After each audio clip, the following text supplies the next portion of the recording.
guys, it's me. You'll have to I developed it the other day. That's no good angle, is it?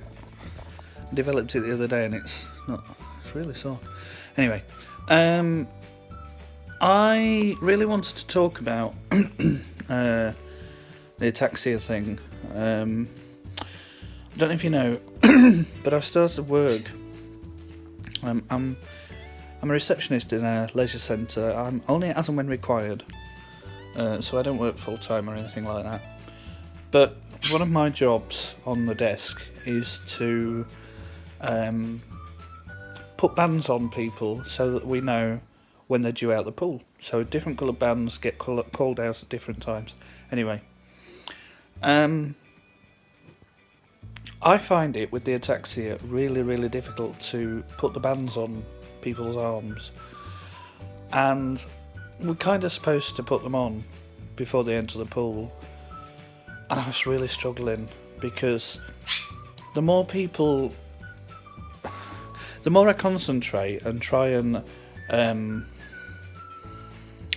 do it quick, or to get it out of the way, or to try and not look like I'm shaking, the more I shake. And so it's just practically impossible. And because I'm new, I've been shadowing people at work, and this is no disrespect to the people that I've been shadowing, because they've been absolutely amazing with me. But with somebody else watching, as well as the customer who I'm doing it to, it just got really difficult. Now, the company that I work for are absolutely fantastic because they totally know about my disability. They totally know about, what's wrong with me, and I had to fill in all kinds of questionnaires before I got the job, and when I got the job, and about my health, basically. So I guess in that respect I'm quite lucky, because they saw beyond the disability, if you like. They saw that obviously I did a good interview, and despite my shaky hands, I can do the job. So for that I was really pleased. So I was shadowing someone today.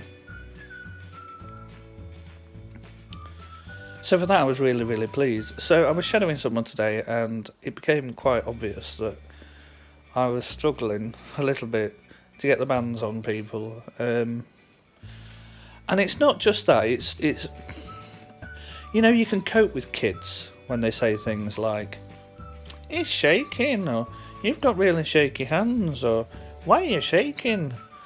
But when adults say things, it gets a bit embarrassing. I wouldn't say it offends me, it doesn't upset me, but it does get a bit embarrassing. And the more you try and control it, the harder it is to do it. Anyway, so the woman that I was shadowing today, she was absolutely amazing. And she said to me, "You know what? If you're struggling to get the bands on, just give them the bands. Let them do it themselves." Which really worked for the most part.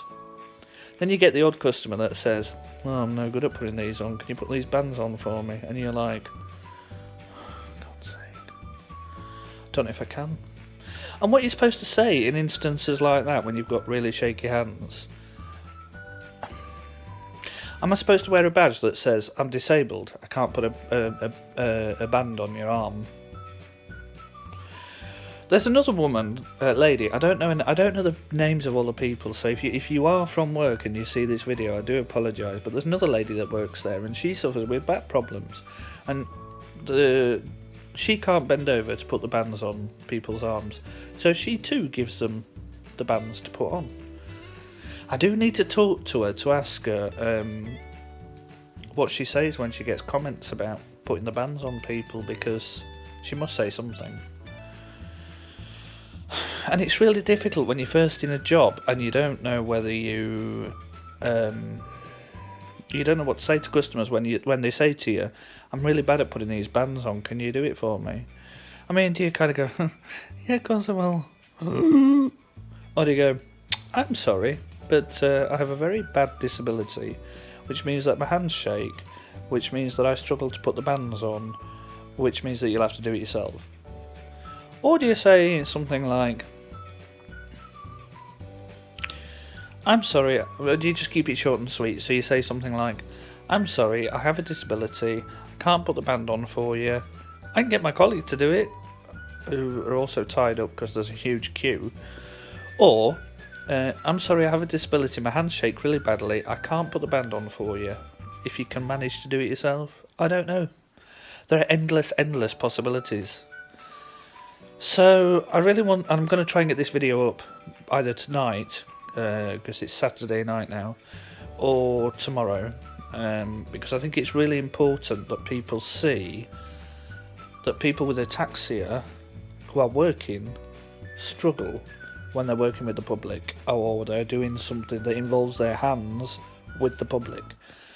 So I just wanted to throw it out there and make people aware.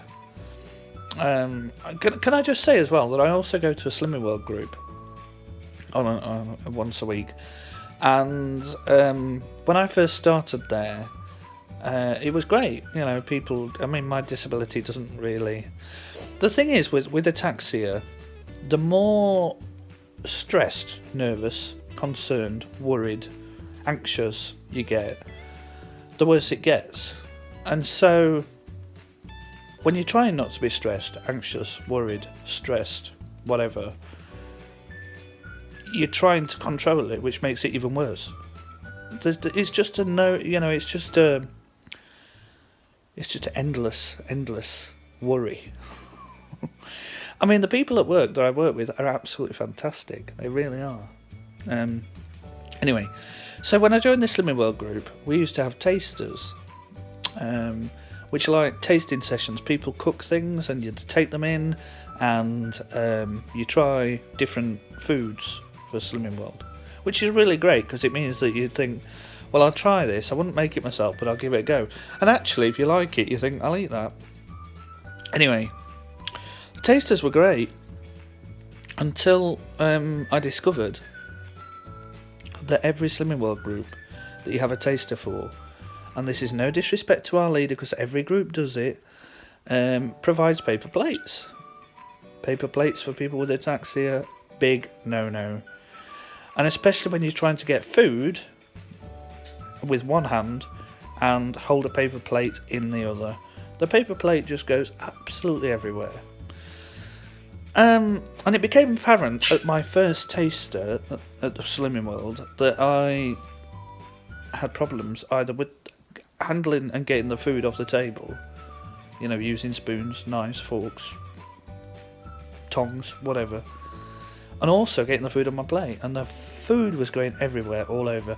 And again, because I was in a group of people who were all doing the same thing, who were all stood within close vicinity of me, all doing the same thing, I was really nervous and anxious, and the more I tried to control it, the worse it got. And I thought, well, what do I do? So I put something, the next day I put something in a Facebook group. The Slimming World group has its own Facebook group, which just has members in it. And I put something words to the effect of, look, you may notice that I was shaking last night. I've got this disability. I'm sorry if it was an issue. I am a bit conscious about it. But if you could just ignore it, it would really help. And you know what? They were absolutely fantastic. The group leader said to me in the Facebook group, you know what, if it helps, bring your own bowl, bring your own plate. Do what you need to do so that you're comfortable. And it just helps. And what I'm saying is that in life there's always something, there's always obstacles. But there are ways and means that these obstacles can be overcome. So, don't, you know, I'm always saying this in the Slimming World group as well, in image therapy. I'm always saying, you know, put your positive pants on. Don't be a glass half empty kind of person. You need to be a glass half full kind of person. And that's what I am. I'm a glass half full kind of person. And so, once I've worked at this leisure centre on reception for a while, I'll be able to overcome the objections, because that's all you're doing, you're objection handling. Can you put this band on for me? But because it's a new position, because I'm not used to it, because I'm, you know, and because I'm working with the public, like one-on-one, it's not just working with the public, I'm physically having to handle them, almost, to put the bands on. Which I've done reception duties before, but I've never had one-on-one contact. It's a bit bizarre. But you know, you do what you need to do for the job. And so, you know, I'm a glass half full kind of guy. Always have been, always will be. And unfortunately, I'm just going to have to learn to overcome these objections.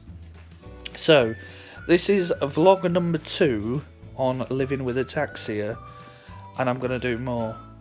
But I really wanted to get this recorded tonight because I thought it was really, really important for people in the UK living with ataxia to hear these kinds of things, because some employers are great. My employer is absolutely fantastic, and they have moved mountains to enable me to do the job that I was employed to do. And I'm sure that, you know, most employers will be great, especially in today's day and age with the Disability Discrimination Act and all that kind of thing. It'd be interesting to hear any conflicting stories, though, so if you've got any, and you want to do a contrasting video to this, or if you just want to put it in the comments, or if anybody else is thinking about vlogging about ataxia in the UK, we need more UK ataxia vlogs. So, share, like and subscribe if you can, please. That would be really, really appreciated. Shakey Jakey signing out.